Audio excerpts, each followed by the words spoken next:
Hey everybody, I'm Curtis. And I'm Hannah. And this is Love at First Fright.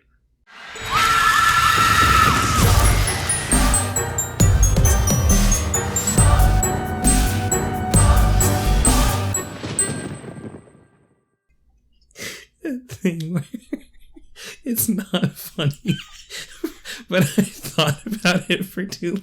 Yeah, alright. So now it's funny. Take a deep breath in. You gotta center. Welcome to our guided meditation. That being the energy right after the intro that we use is insane. What I was gonna do was, man, it's a hot one. Like 7 inches from the midday sun. Okay, we can still do that. I'm doing it now. Is this it? Is this going in the edit?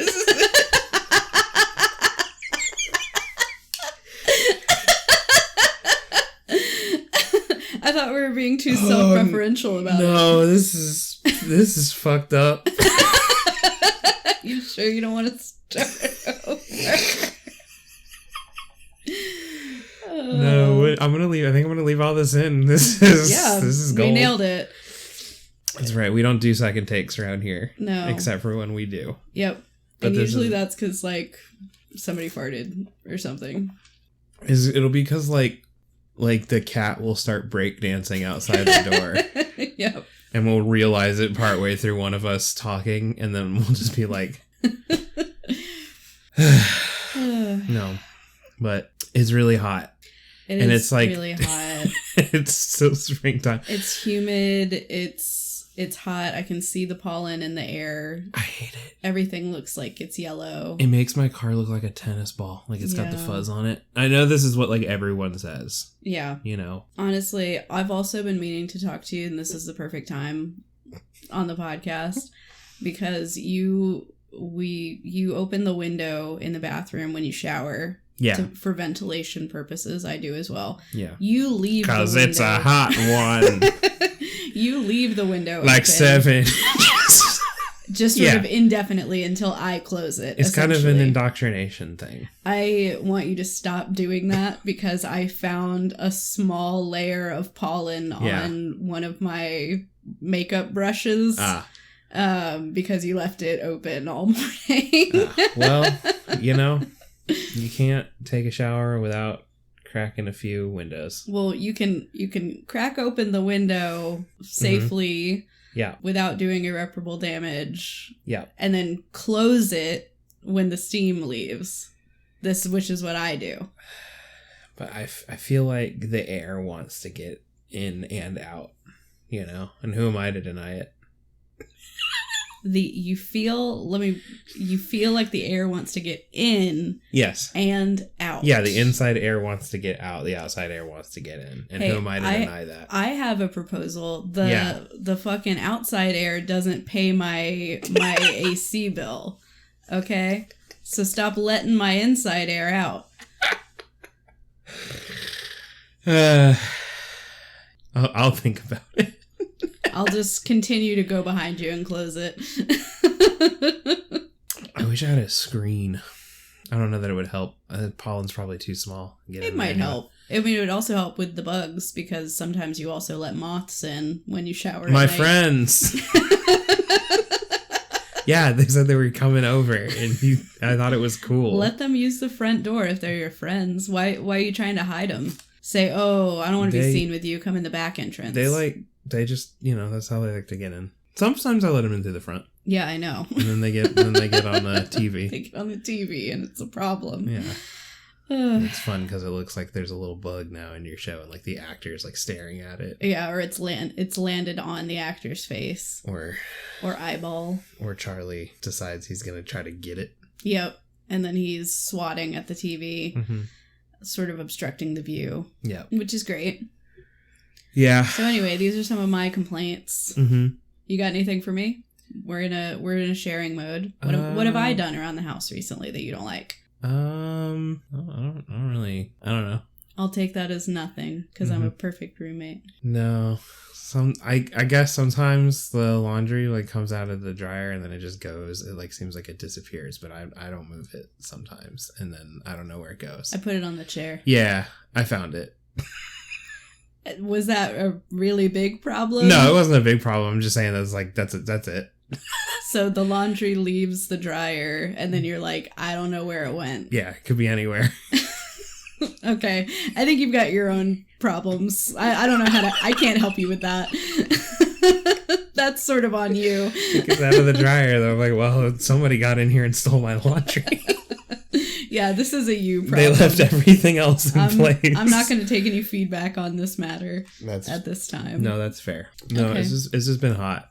It's been hot, and I get irritated when I'm hot because I can't regulate my temperature well. And once I get hot, my mood is ruined for the rest of the day.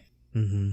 I hate being hot. We also keep our house a lot colder than other people do. Oh, yeah. And it's so like, I think like pretty noticeably colder. It's kind of jarring sometimes to go into other places because I'm like, wow. Yeah, and it's not like people are keeping it like, in mid 80s or whatever. No. It's like they'll keep it at like 72, but we're over here like, I want it to be cold so that I can have like a blanket on, and the fact that you don't need a blanket in your environment means I'm inherently uncomfortable there. Yeah.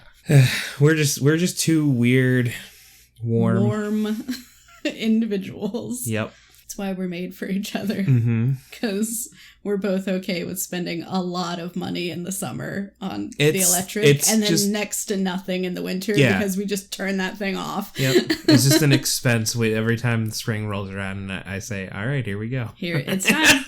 This is what we've been saving for. Yep, this is our moment, everyone. Yep, and it's worth it, baby. Crank it down." Because I simply cannot live. No, I've always preferred the temperature around me to be colder, and then I'll just put more stuff on me to be warm. I think it's also a thing, and it's one thing if you live together or whatever, and like you have disagreements on this, but I will always be of the opinion that in any scenario, colder is better because the person who is cold can bundle up, but the person who is hot...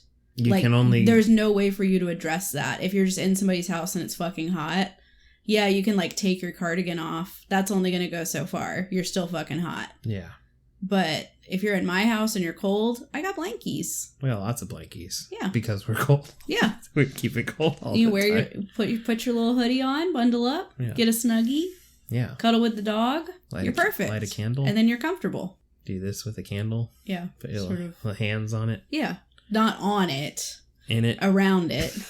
Hot wax it. Yeah, pour the hot wax on your hands. Get them fingies in that wax. Yeah, get them in there. Wiggle them around.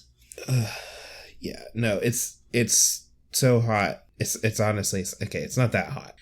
But it is hot enough that it's like uncomfortable. Yeah, like walking from my house to the car, and I'm just like, ugh. Yeah. Or like... if I gotta be outside in this at all. I walk Summer in the afternoons, and I'm just like, come the fuck on, dog. Like, we cannot hang out in this. Mm-hmm. I'm much more likely to let her just leisurely stroll around in the early morning or after sunset. Yeah. But at like 3 p.m., this is a business trip. We're stepping out. We're peeing on the closest patch of grass. We're going back in the house because it's hot. And it's like that for the next, 6 months here. Yep. We don't like the summer. No, I hate it. It's not a fun time for us. Nope. Is bad. Anyway. Anywho. Well, this week I've been kind of delaying it because I don't like this movie that we watched. Oh, okay. I think I was more generous in my rating of it than I really feel about it. Fair. I guess. I think it's good that I had the night to reflect on it, because I think I felt more negatively about it while watching, and I felt slightly more moderate upon reflection. I think I had the opposite, where I felt like more neutral, and then as I reflected on it, I had that thing where I was like, I just feel like I wasted 2 hours. That's actually one of the biggest reasons I didn't like it, is that it was too fucking long. Yeah. But yeah, we're talking about, I don't know, is this our first remake or / reboot on the show? It might be. It might be. Which feels crazy that we haven't done the original of this movie. But this week we're talking about Hellraiser 2022. So of course it's not a remake, really. It's I think don't they say like a reimagination or something like that? It's more of a reboot, because it has no plot overlap at all. It has no plot, full stop. But it's a reboot of the 1987 Hellraiser, which of course is based on the novella by Clive Barker, The Hellbound Heart. So I'm a big fan of the first and second Hellraiser movies. Yeah. I like the other ones, but in a so bad it's good. They have a pretty steep drop off after the second. Is that the third one that has? I think the third one might be when CD Head comes out. Yeah, I don't remember exactly. Because that one rules, but like in the, it's bad. Like this is really stupid. Yes, way, you know? but it's great. Yeah. But I genuinely like both the first and second Hellraisers. I've also read the novella and I really like it. And so, and if you've seen the first Hellraiser movie, the 1987, then you kind of know what happens in the novella. Like, they're not exactly the same, but it follows it pretty closely. Yeah. So we are doing not any of those. We're doing the 2022 reboot. Yeah. And just for a little background, this was directed by David Bruckner. The screenplay was written by Ben Collins and Luke Piotrowski, from a screen story co-written by them with David S. Goyer. So a lot of cooks in the kitchen on this. And yes, this is a reboot of the Hellraiser franchise and the 11th installment overall in the franchise. That's a lot. Yeah, I know. They really made a lot of movies. I'll briefly go over the cast list. Going to hit some of the major players here. Yeah. We have Odessa Ezion as Riley, who's our main character. We have Brandon Flynn as Matt, Riley's brother. Adam Faison as Colin, who's Matt's boyfriend. Drew Starkey as Trevor, who's Riley's boyfriend. Jamie Clayton, who's billed as the priest, more colloquially known as Pinhead. Mm-hmm. And then there are some other characters, but those are kind of our main ones. Oh, I did also want to mention Roland Voigt is one of the characters in the movie, and he's played by Goran Vishnich, who you may recognize from other things. That's our cast. I was looking at the Wikipedia for this reboot. Yeah. And it seems like this sort of remake, reboot, new installment, whatever it might be, it's been in flux since like 2006, and there's gone through like a lot of iterations of this, including one that Clive Barker wrote himself and was supposed to direct, but then that got scrapped. I have to have kind of a hard time believing that whatever that one was going to be worse than this. I agree. I think it was more that he kind of didn't have final say over it. And so, because he didn't like own the rights. Sure. Until there was like a whole legal battle in 2020 where he like got the rights back and it was a whole thing. But that was like already when this movie was in production. And so he like came back after this concept was already created. Sure. And he was more of a consultant. But because he wasn't really involved in like the origin stages, it's a very different take, which in some ways I don't necessarily dislike. I am notably kind of a remake hater unless you have something new to say. I agree. And I do appreciate that with this one, they didn't just remake the movie, because my thing with that is unless you're adding something meaningful to a remake, like maybe you're just bringing it to a bigger budget or whatever it is, where you can do the special effects that they weren't able to achieve in an original or something like that. I kind of feel like, why do we need a remake of? Yeah, I mean, like a shot for shot. I tend to agree that, like, with remakes, like, I just typically don't like them all that much, because it's like one of two things. Either it is a remake where it is basically a shot for shot thing, which, like you said, it's just updating it graphically, basically, right. and so with what's like new kind people. Of the need? So like we didn't really need that, and a lot of times, in my opinion, when they do that, updating it graphically is just like putting in CGI, but that's also like not really that good of CGI, so it's going to age even worse than whatever the original one was, but whatever. Or it'll be a remake that looks nothing like the thing that they were doing, in which case, those times it can be good. Right. Because they are doing something, if nothing else, they're doing something different. So at least they have something new to say. The problem I have with this movie is that, like, they did have something new to say, but it wasn't anything good. I just didn't like it. Okay, that's fair. I think my issue is, if it's so different, then there comes a point where there's a line there of having a new interpretation of an existing property versus telling a new story that probably shouldn't even be associated with it. It's the same argument that I had with the whole, like, The Strangers Chapter 1 thing of, like, if that wasn't billed as being part of the Strangers universe, it still would have been a bad movie, but it would have been, like, forgivably bad. Like, it would have been a popcorn flick. Sure, yeah. But associating it with The Strangers brings in a certain expectation that it didn't meet. Yeah. And I don't necessarily feel as strongly as you do that this one didn't need to be made, but I'm not sure that I'm the audience for it. Like, the ways that they changed it were things that I happen to like about the original and I thought were compelling and interesting, and so I kind of missed those things. Sure. And to me, this was largely really the only way I felt that they improved upon it or, like, took their own firm stance was stylistically. Sure. Like, I thought there was interesting stuff they were doing with costuming and set design and things like that. So I really liked the execution of all of that. Sure. But didn't like a lot of the other things that they decided to do.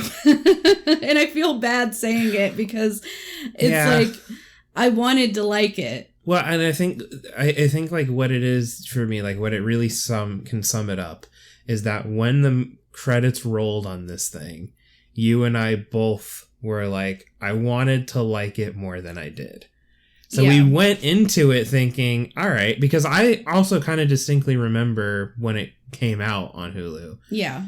That, like, there was a lot of buzz around it. Oh, this is actually pretty good for, like, a remake, reimagining thing. So I kind of got excited about it. And then, as happens, I just never saw it. And so I was disappointed it wasn't better than it ended up being. I don't know. I find the way that they changed the story just, like, not really compelling. The characters were annoying in their, like, motivations and their decisions to do certain things. Right. A lot of it seemed really contrived, both, like, from, like, the hero protagonist standpoint and then also the cenobites standpoint. Like, and then they did the thing where, because it's a remake and they want to use some of the original cool stuff where like there are certain lines, like they're angels to some, demons to others, whatever. Right. Like, or we have such sights to show you, like those lines come up again, but like the way that they did it in this, at least to me, feels like just cramming in a thing they know is gonna like hit for like the people that are fans of the original Hellraiser stuff, and less of that it has anything to do with this new interpretation of it. Yeah. I mean, I guess you could make the argument, right, that like that is just part of Hellraiser, like those lines or whatever. And so, like, of course, that's why they. That wasn't my complaint about it. Yeah. I thought that they handled that in particular semi-tastefully, because it could have been a lot more like every other line is, somebody making eye contact with the camera and going, Jesus wept, you know, like it could have been a lot worse, I think. Sure. So that didn't necessarily bother me that much. I think for me, the things that I didn't like about it, one, this is actually my biggest thing. And it's like, this is why I had such a negative reaction to it, like right off the bat. I didn't like that they essentially stripped away all of the sexuality of Hellraiser. I agree. Because I think that that's a huge part of both the novella and the existing franchise. There is kind of this, like, it's bordering that line between, like, pain and pleasure, and it's blurring all of that. Yes. And these movies are, like, very queer. I mean, it's written by a gay man, and he's very much influenced by, like, BDSM and kink culture. Yeah. And I felt like that was just non-existent. Like, there was really no focus on pleasure, sensuality, sexuality. They went in a completely different direction with it. And that, to me, was such a bummer, because I feel like that is inextricable. Is that a word? I don't think it is a word. What am I trying to say? You can't take it out of Hellraiser.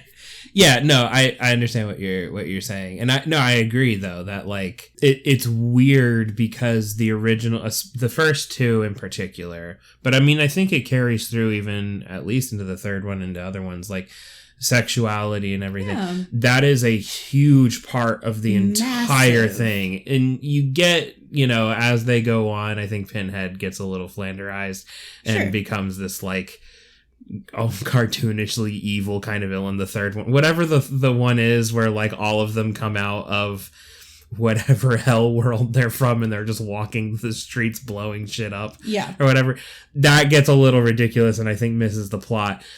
But this one misses it in that, like, it removes all of that. It doesn't even have it as a foundation. It just, like, removes it entirely. Right. And they go to these, like, pains to be like, the cube now has these different configurations and their god can offer you some kind of reward. Right. And it's different meanings and stuff like that. And it's just like, I can appreciate, I guess, what they were trying to do. But it just, like, to me, it just, like, it fell so flat. Yeah. One thing, and I don't want to like rewrite history here, because again, I know that the Hellraiser franchise is a hot mess, and, like, as it goes on, it breaks its own rules and shit gets crazy, and, you know, what is considered canon is wild and everything. So I'm not trying to say that the original franchise before this one is, like, perfect and entirely consistent all the time.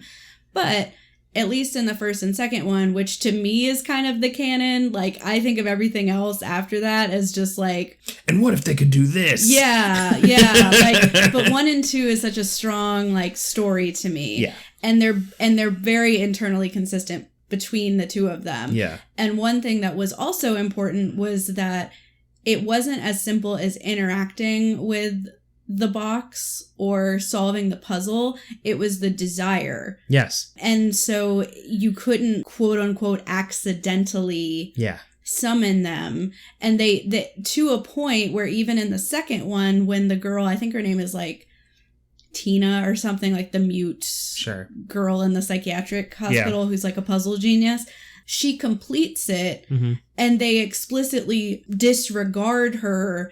And they go after the doctor guy because I'm pretty sure they say, like, it's not the hands that solve the puzzle, it's the desire. Yeah. And so they knew that it was at his will. He wanted her to solve it. Right. So that they went for him instead of her. Right. And in this movie, that's also not how it works. No. Which, again, like, that's their own way they wanted to do it.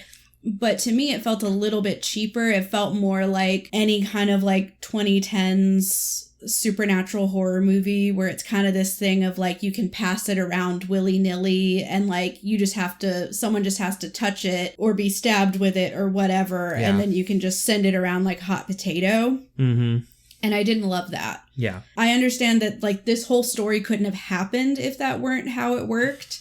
But I still felt like throwing away the idea that you have to desire to summon them. Yeah. and desire to like push the boundaries of sensation. Yeah. I missed that. Yeah. A lot. I mean, how many people is it in this movie that...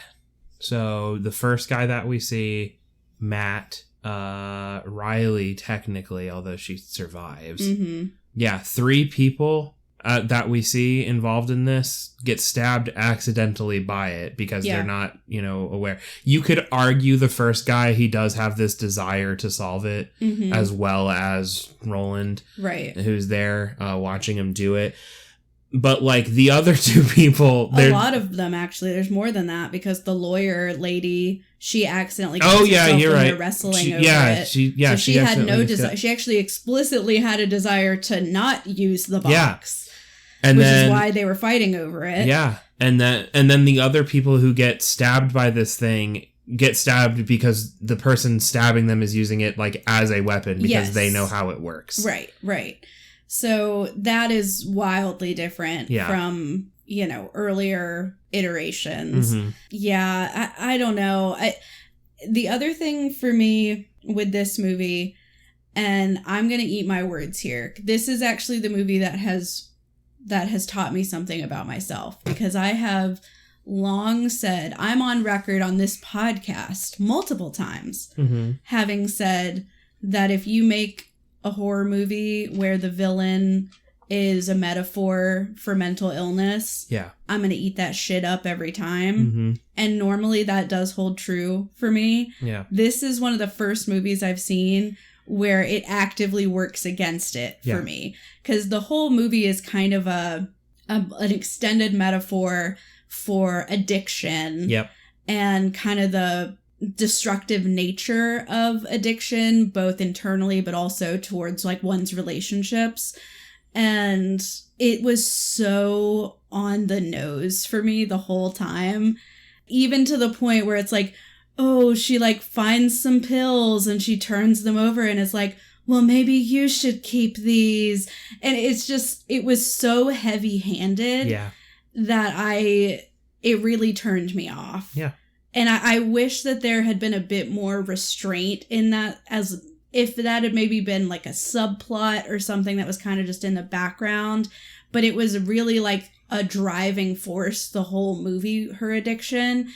And even down to the point of like, she has this realization at the end when she declines to accept a gift. And it's her kind of like taking responsibility for her addiction. But even that felt so...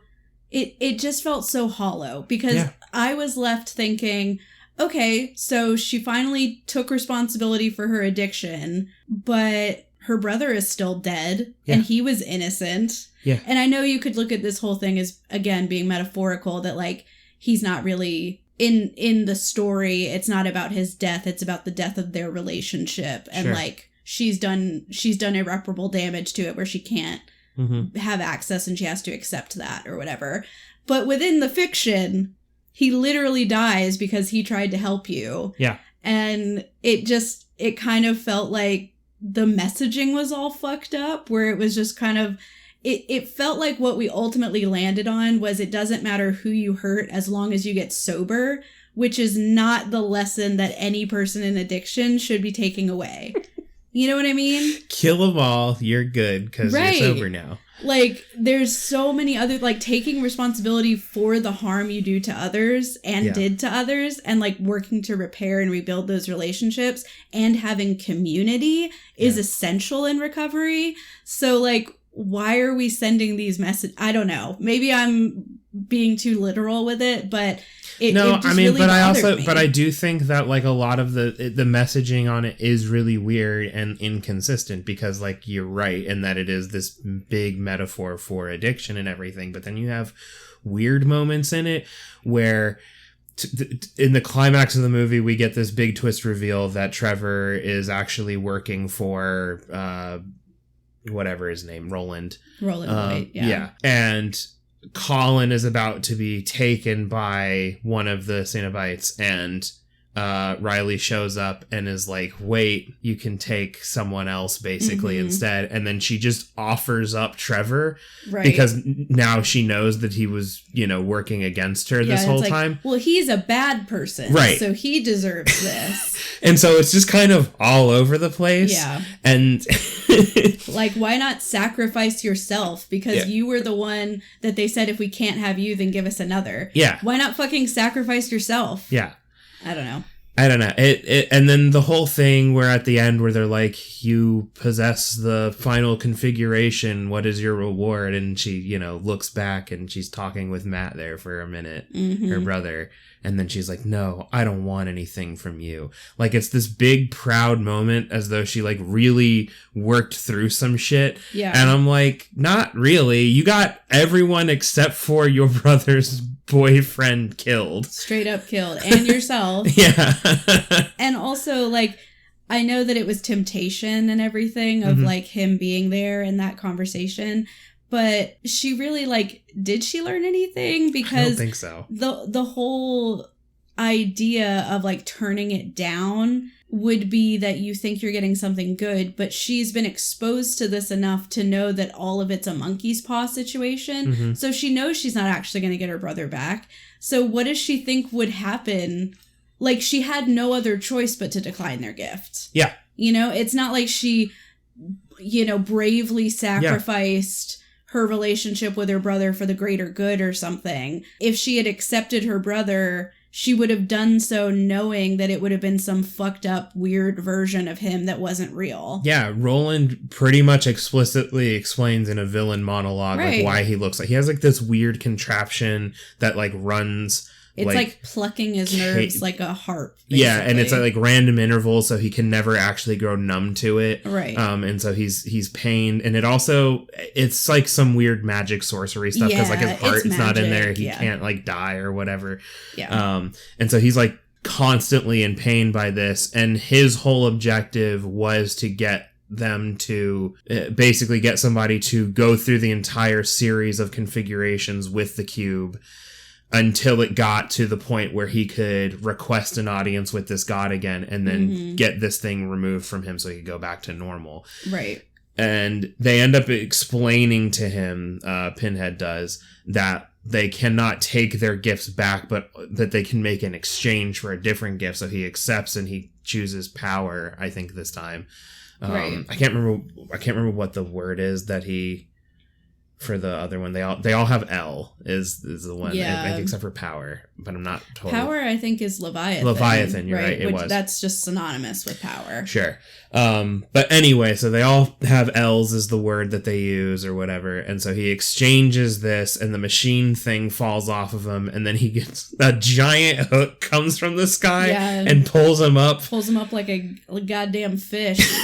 Reels him in. And surprise, the big trick is like you get power, but the power is you get turned into a cenobite. Yeah. Basically. You're a cenobite now. Yeah. Congrats. And so like that is their power, is they have domination over other things. And so it's not wrong, it's just not what he thought it would be. It's monkey's paw. And this is kind of the whole thing that like annoys the shit out of me about this movie, is that like he explicitly got to this point before, got the reward, they fucked him over with it. I mean, they didn't really. I mean, maybe they did. I don't know how aware of like the fucked up things that they do to humans are, or if they just genuinely see this as like... I don't know if they even think of it as fucked up. Yeah, like, and that's my point. They may not. So I'm saying it from the context of like, to you and me, all of this is fucked up.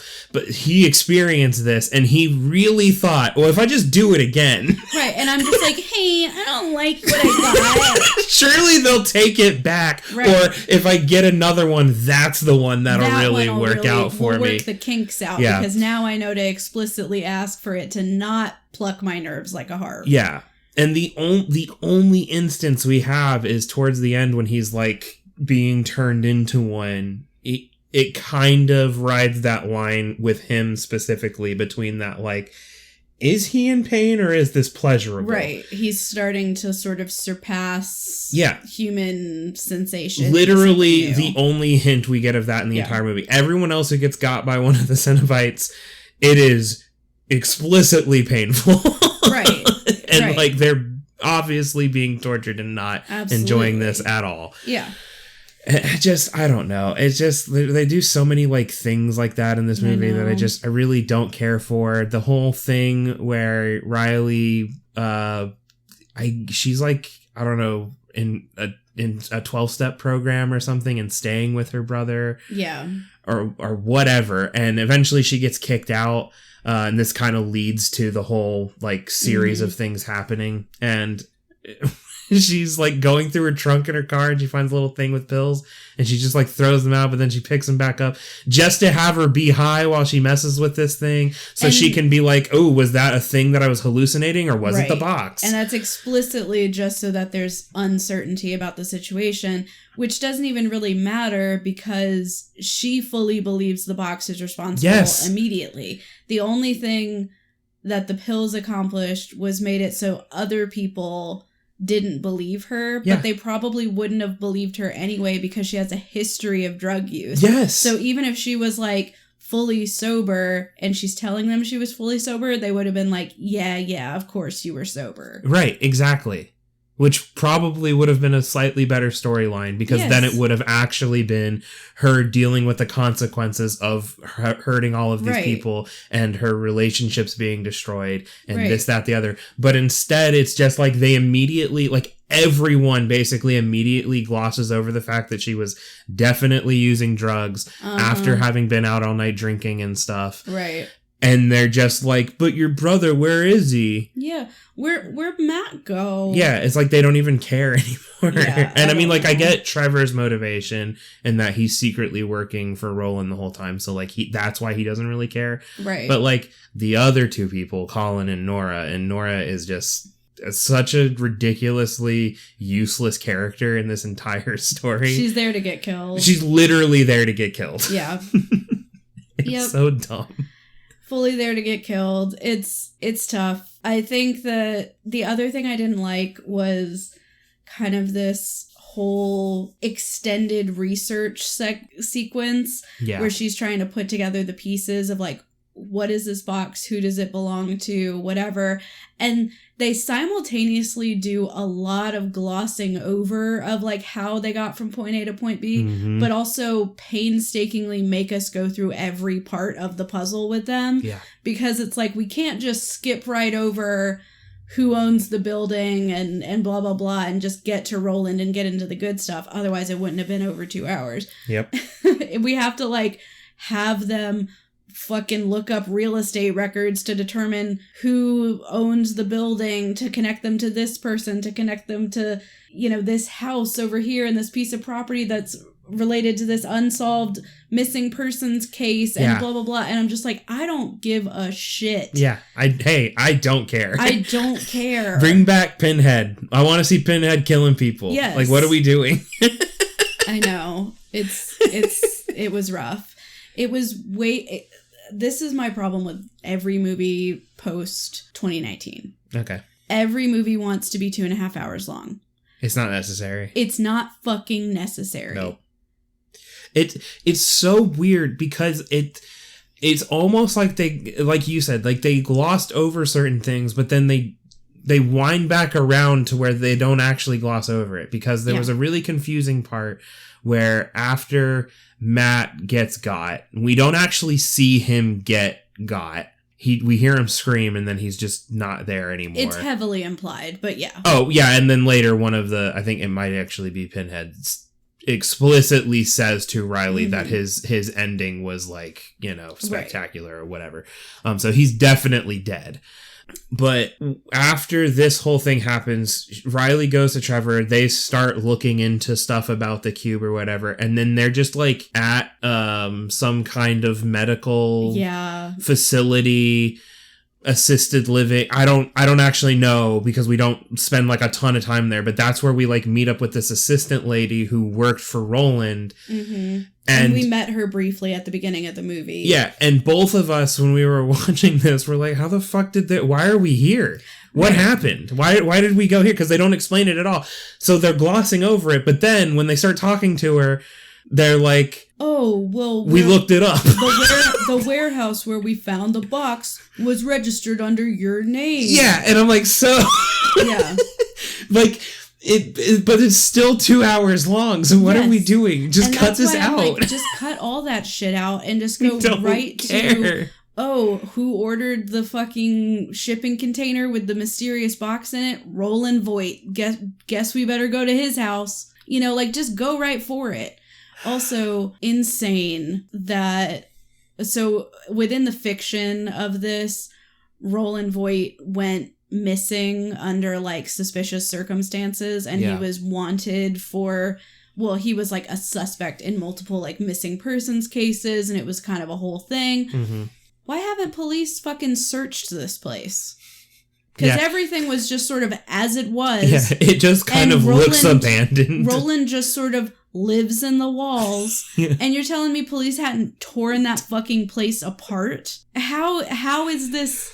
Yeah. Well, and even the assistant... paying the electricity to keep I don't know. The power because even the on? Assistant lady says that she handled his estate, like, towards... So after that he implies that he's been treated as legally dead. Yeah. And so why is this place still up? Why was it not sold to someone? Some other eccentric billionaire or whatever. Like, it just... Yeah, no, it's like, just to have this weird mansion in the middle of nowhere that has a big cage around it that he can live in the walls in as some like weird fucking hunchback-esque character. Yeah. For no other reason than this is just where we're going to have the big climactic thing. Right, and then we spend a lot of time in there. It wasn't even the big climactic thing. That was like the midway point. But yeah, now I'm starting to hate this movie again. I'm telling you, that the more you sit with it, it's not good. I'm having ups and downs. I felt real negative about it, and then I was like, you know what? Maybe they had a point. They did. And now I'm coming back to like, actually, fuck this movie. Actually, you know what? And another thing. Oh my gosh. One of the only cool things that they did is... some of the designs for some of the cenobites was kind of cool. I liked the designs. I did not like what they did with Pinhead. Yeah. For like for multiple things, I don't like what they did. I think the original Pinhead was more kind of androgynous, like they were supposed to be this kind of like, it doesn't matter. Right. Because it's not the point. In the novella, they're explicitly described as being... all of the cenobites are described as being androgynous, and they're not assigned any kind of gender. I do think Pinhead in 1987 is coded as very masculine. Sure. But this one is also like they kind of swung in the other direction where it's not really like, coded as androgynous. It's explicitly coded as femme. And I think the reason that like it annoys me is that like one, they could have, if they really wanted to, they could have made it more androgynous to align more with that. Cool. That would have been cool. But then it actually pisses me off because they like, not only did they swing so far into the other direction, they actually kind of went almost offensive with it because like the pins that are in Pinhead are pearl tipped for some fucking reason. I didn't like that either. It's something I had a negative reaction to it at first because I was like, I felt like it kind of softened it and like feminized the cenobites in a way that I didn't like. But then I kind of came back around on it and I was like, well, you know, in the books, like it's kind of this whole play of the glamorous, but also the barbaric. And so that is kind of a good way to express that. But then every other part of the design could have looked less feminine then. Right. You know what I mean? I agree. It's like you can do certain things mixed together and then that's how you achieve that look. Right. But they just like swung so hard in the other on everything. Because all the cenobites were very feminine appearing. Yeah. And I think, and it's interesting again because like this movie isn't very sexual, but then you have kind of, I hate to say like attractive cenobites. Like I feel like they were presented in a way where like their curves and things were sort of accentuated. Mm-hmm. Yeah. But they're not being sexualized. I don't know. It's complicated. Yeah. My feelings about this movie are complicated and they change moment to moment. I think, and you can correct me if I'm wrong, but I think it's that like attractiveness in the same way, you know, the nurses from Silent Hill 2, where like they're not really, they're disturbing, but they're kinda, they're kinda, So boobala oobala, so I think it's similar to that, and where like when you look at it, you're like, one of them literally like doesn't have like any like features, but they do have like some curves to them, and so you're kind of like, oh, okay, it's a little attractive, but it's also like weird and off-putting, right? And like, again, I think those designs somewhat speak to this like weird mix of like, it's supposed to be this like pleasurable thing, but this off-putting weird thing, right? But it's just, they don't go far enough into that at all for any of it to mean anything. I think they could have taken it farther.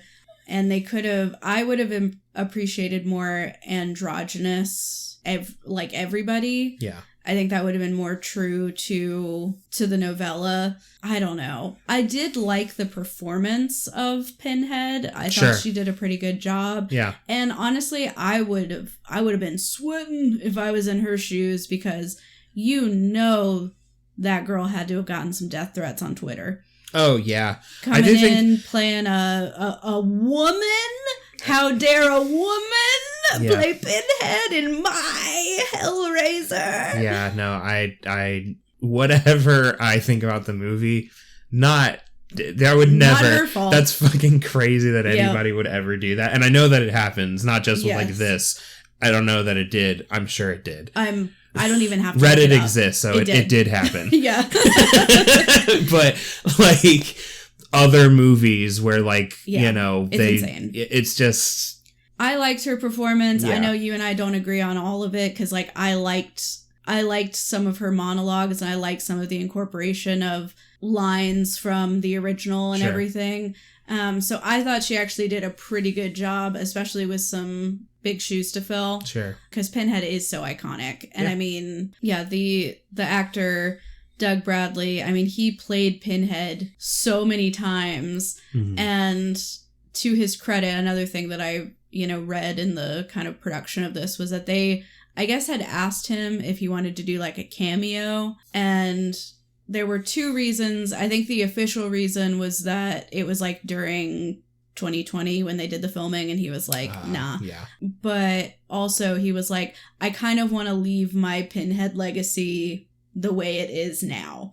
That's respectable. It's very respectable, and also low-key kind of feels like a diss that he's like, I don't want to put things on a sour note. Yeah, hey, I don't really want my name on that. Like, I don't know how this is going to be received. I'd rather just sort of... You're gonna make Pinhead a woman? Oh, actually, I'm out. Oh man, a lot of guys on the internet are gonna lose he is the guy mind. on the internet. No, don't put that on Doug Bradley. Don't put that on him. I'm sure he's wonderful. Yeah, just rough stuff. Yeah. I don't know. It's a complicated feeling, at least for me. I'm honestly, the more I talk about it, I've still gone up and down. Yeah. I think that this reboot had a lot of potential.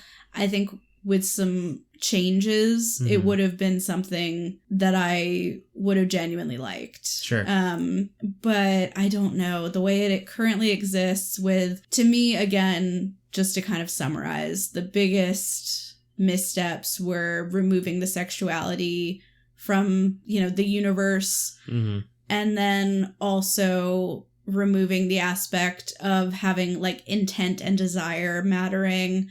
I think those two things to me are really the parts that are dragging it down. I like the visuals. I liked the performances. I have no issues with any of that, but I wish that those things could have changed. If not both, at least one, don't take away everything that roots me to the story all at once. No, that's fair.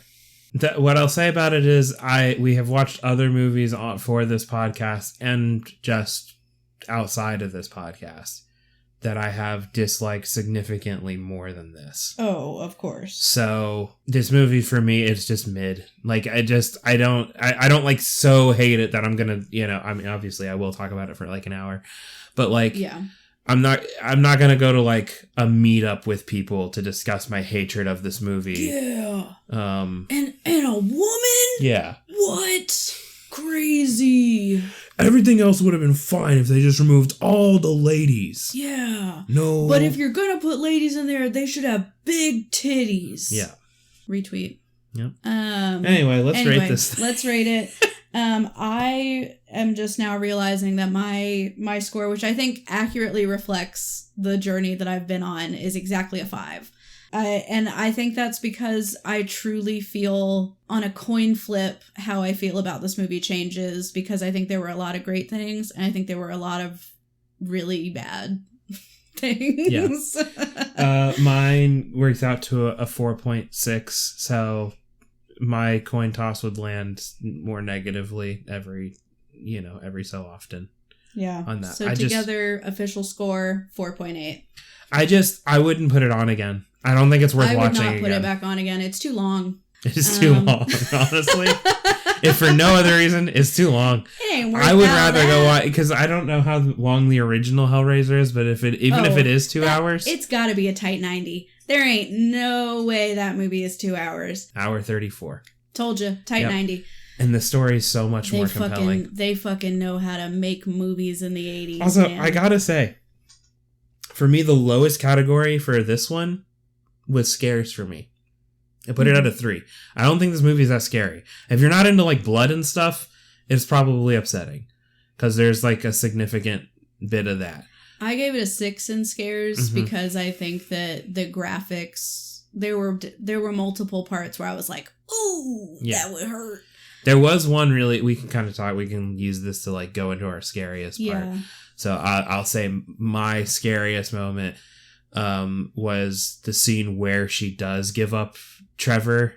And like these wire things come out and like are shooting all over him or whatever, and like his arm's at a weird angle, and it like starts to go down, and it literally like degloves his arm. It plays him. Yeah, it was pretty gross. Terrible. So like, that stuff's cool. They did some cool visual stuff. Because I was like, I wouldn't recommend this movie to someone who's a scaredy cat, because I think it would wake some people out. Some of the gore.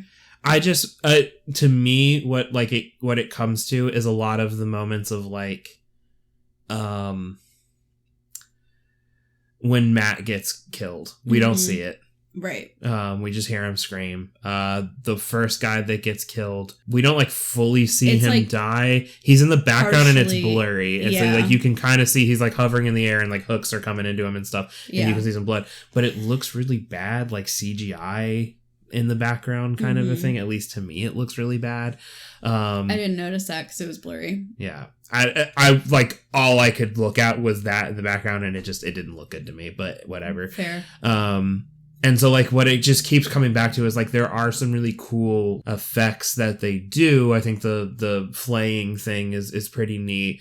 I thought the device thing, when it like first comes out of him and there's like that hole through Roland, I thought that was cool. But then when he starts to get like stitched back up, and particularly the internal parts, the final part where like the skin's reforming looks good, but the first part where his like spine is reforming just looks like bad CGI to me. Yeah. And so it's stuff like that where I'm just like, it really takes away from any of it really being that scary. I gotcha.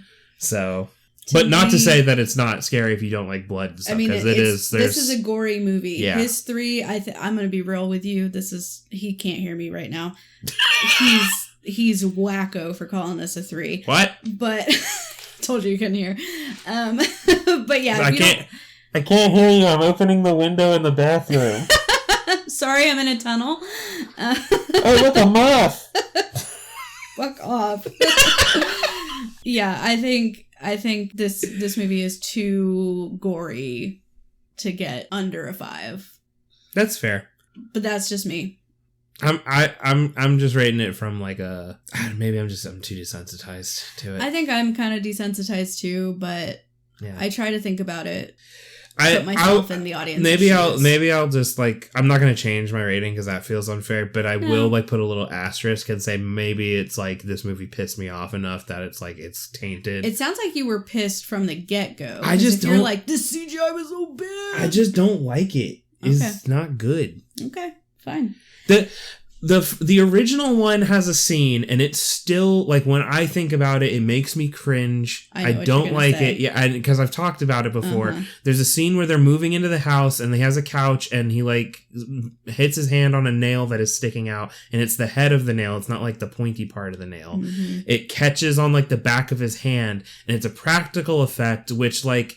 It's a 1980s practical effect, so, like, it doesn't, you know, it's got that weird latexy skin. Those practical effects were perfect. No, they were cool. I love them.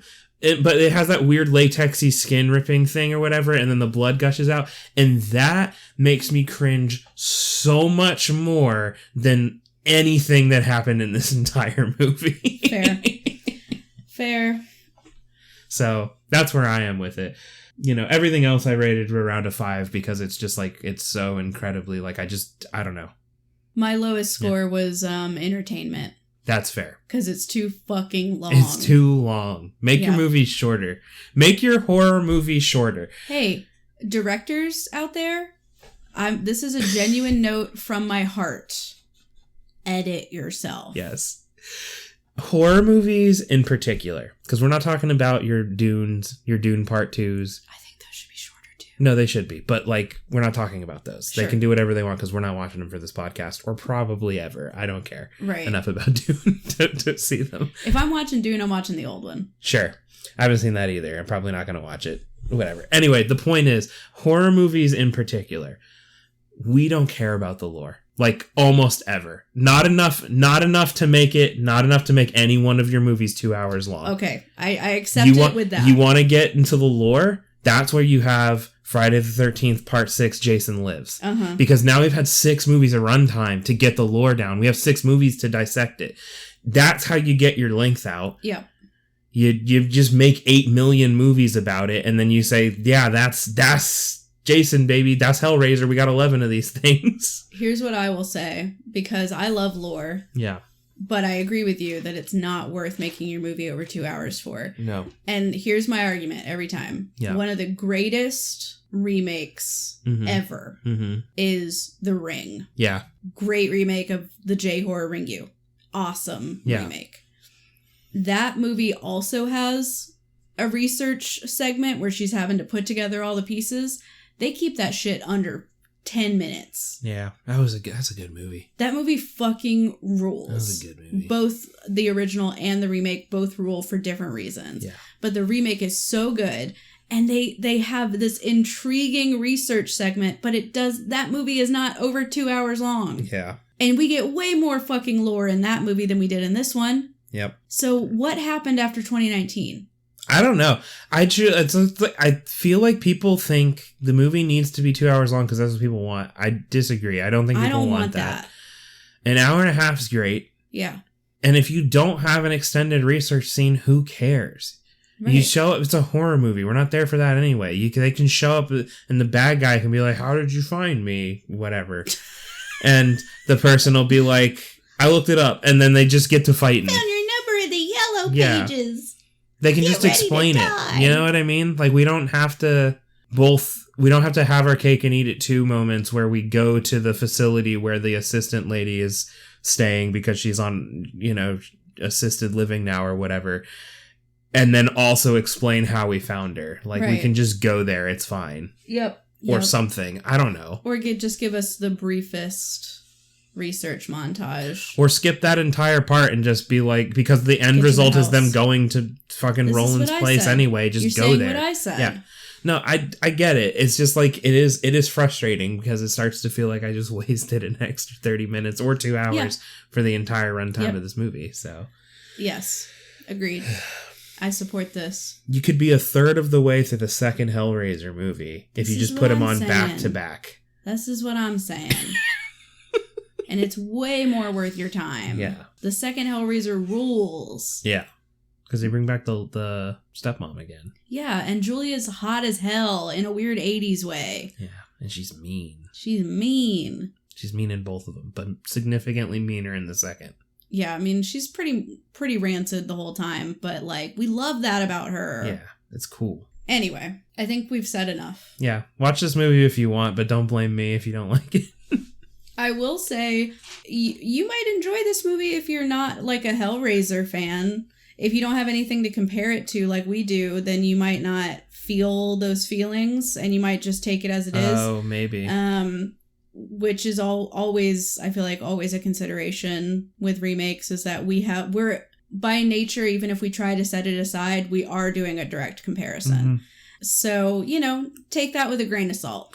Yeah. You know what? I'll say this. If you've never seen the original Hellraisers and you also haven't seen this yet, or you've only ever seen this one, just like let me know what you think about it. Because maybe it is for like a modern audience that doesn't know anything about the other ones, and like it does stand on its own in that context. Yeah. Because I think you're right in that, because it is a remake and we're coming at it, or a reboot, whatever. Yeah. And we're coming at it from this angle of like, we know what Hellraiser was. Mm-hmm. So the entire time, whether we want to or not, we're kind of comparing it to that. Right.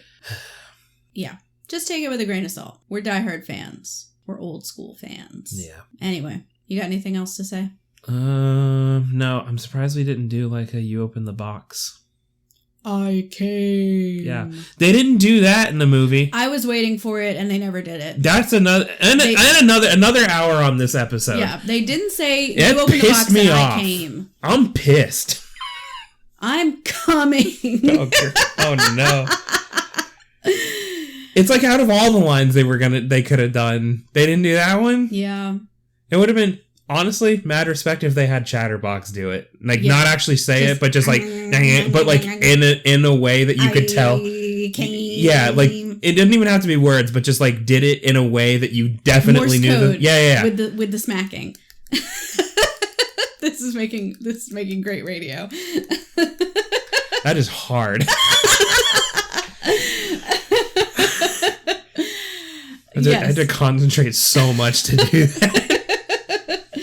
Yes. They didn't say You Open the Box, I came. Yeah. They didn't say Jesus wept, which is my favorite line. Yeah. That's a pretty sick line. I'm kind of glad they didn't, because it wouldn't have made sense in anything that they had in this movie. Oh, like anything else did.